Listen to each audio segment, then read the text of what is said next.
Welcome to Rationality, Reason, and Reality. I'm Supernova. Today I'm going to discuss a couple more logical fallacies, that is, mistakes in logical arguments.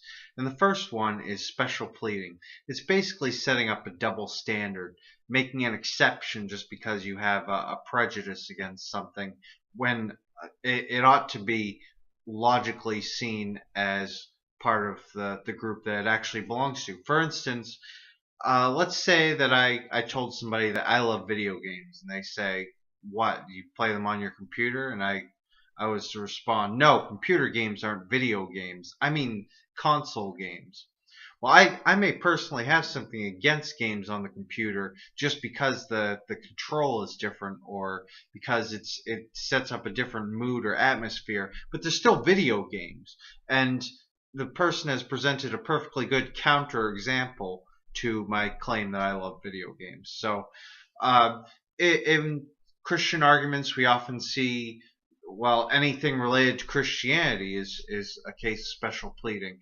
If you point out, for instance, that you and the Christian believe that Muslims are deluded in believing the Quran is perfect and holy, or that all of their prophecies are true, or that all of their prayers are answered, and you say their evidence for these things are the same as your evidence, you're almost certainly going to get a case of special pleading. They'll say, no, ours are different, and they'll point out something that isn't relevant to the difference. From the outside, they look exactly the same.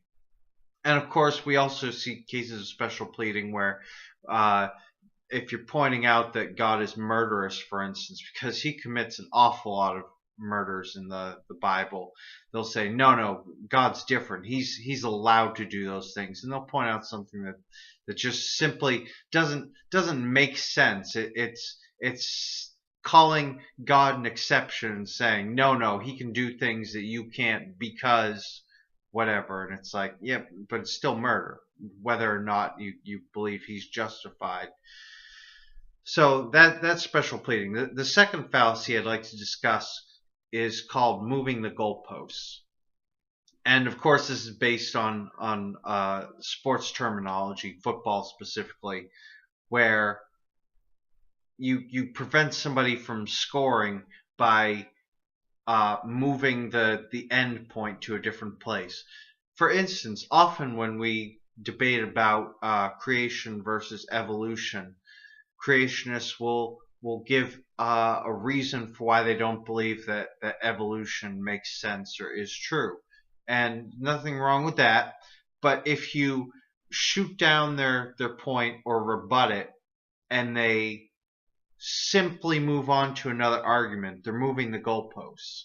They're not allowing you to score by not acknowledging the fact that you rebutted it and showed it to be a false argument. They're simply moving the argument to another point where they think that they have an advantage or something better. And it's like, why did you present this argument if it wasn't your argument, if it wasn't your reason for believing that evolution is false? I almost always see this in that arena of evolution. And I'll tell you what, if you ever see somebody moving the goalposts, end of debate. That's my personal opinion, but here's why. If somebody is moving the goalposts, they're not using debate and argument for the purpose that a rational person would.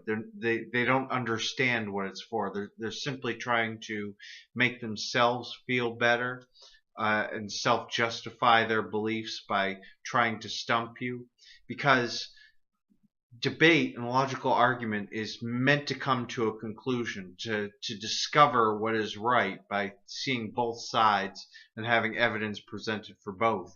And if you're completely ignoring somebody's evidence, if it beats yours, you're not using debate for that purpose, and you're just wasting their time.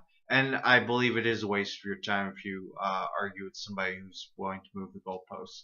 So anyway, I'll come up with some more fallacies later this week. I hope you enjoy these videos. If you do, subscribe, comment, share them, whatever. And until next time, peace out.